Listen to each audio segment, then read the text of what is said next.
Assalamualaikum warahmatullahi wabarakatuh. Innalhamdulillah wa salaman amma ba'da. Sahabat-sahabatku yang dimuliakan oleh Allah, al-a'malu suwarun qa'imatun wa arwahuha wujudu sirril ikhlasi fiha. Amal-amal itu semata-mata bentuk-bentuk yang tampil.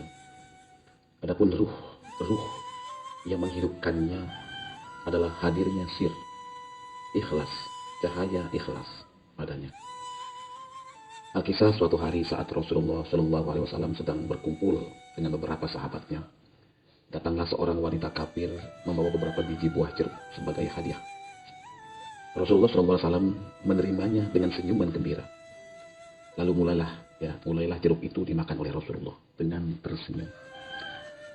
Sebiji demi sebiji hingga habislah semua jeruk tersebut. Maka ketika wanita itu meminta izin untuk pulang, maka salah seorang sahabat segera bertanya, mengapa tidak sedikit pun Rasulullah menyisakan jeruk tadi untuk sahabat lainnya?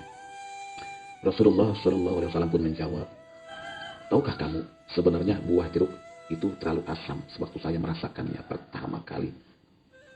Kalau kalian turut makan, saya takut ada di antara kalian yang akan mengenyitkan dahi atau memarahi wanita tersebut.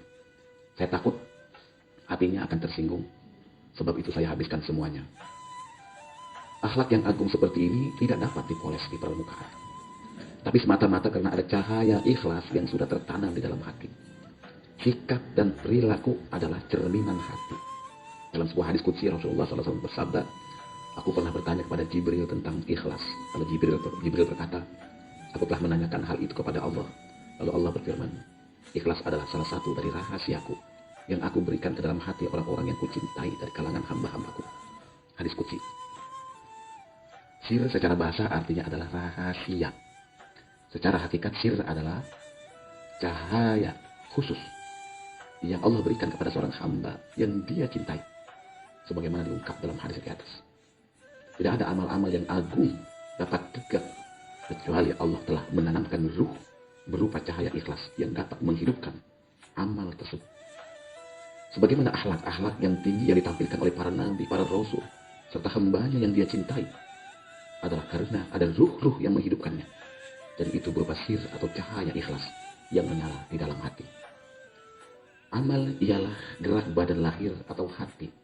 Amal itu digambarkan sebagai tubuh atau jasad. Sedangkan ikhlas itu sebagai ruhnya, yakni badan tanpa ruh berarti mati.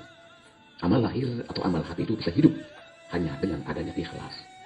Allah Subhanahu wa Ta'ala berfirman, padahal mereka tidak disuruh kecuali supaya menyembah Allah dengan memurnikan ketaatan atau ikhlas kepada Allah dalam menjalankan agama yang lurus. Surah Al-Bayyinah ayat 5. Maka sembahlah Allah dengan memurnikan ketaatan atau ikhlas kepadanya. Surah Al-Zumar ayat 2. Imam Hasan Al-Basri berkata, aku pernah bertanya kepada sahabat Hudzaifah radhiyallahu anhu tentang ikhlas. Beliau menjawab, aku pernah bertanya kepada Rasulullah SAW, ikhlas itu apa? Beliau menjawab, aku pernah menanyakan tentang ikhlas itu kepada malaikat Jibril alaihissalam. Dan beliau menjawab, aku pernah bertanya tentang hal itu kepada Allah Rabbul Izzah. Dan ia menjawab, ikhlas ialah rahasia di antara rahasia-rahasiaku yang kutitipkan di hati hambaku yang aku cintai. Ikhlas itu berbeda atau bertingkat sesuai dengan perbedaan orang yang beramal.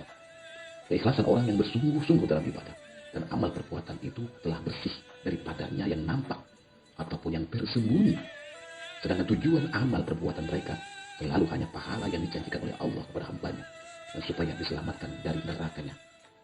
Keikhlasan orang-orang yang cinta kepada Allah, yang beramal hanya karena mengagungkan Allah. Karena hanya Allah zat yang wajib diagungkan.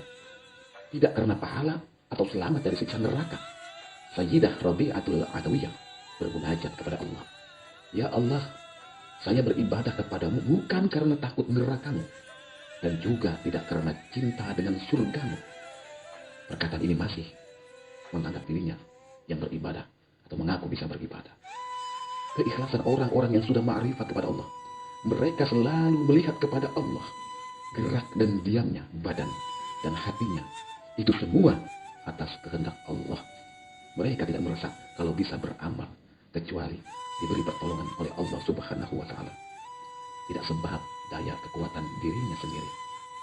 Sahabat-sahabatku yang dimuliakan oleh Allah, semoga bermanfaat. Assalamualaikum warahmatullahi wabarakatuh.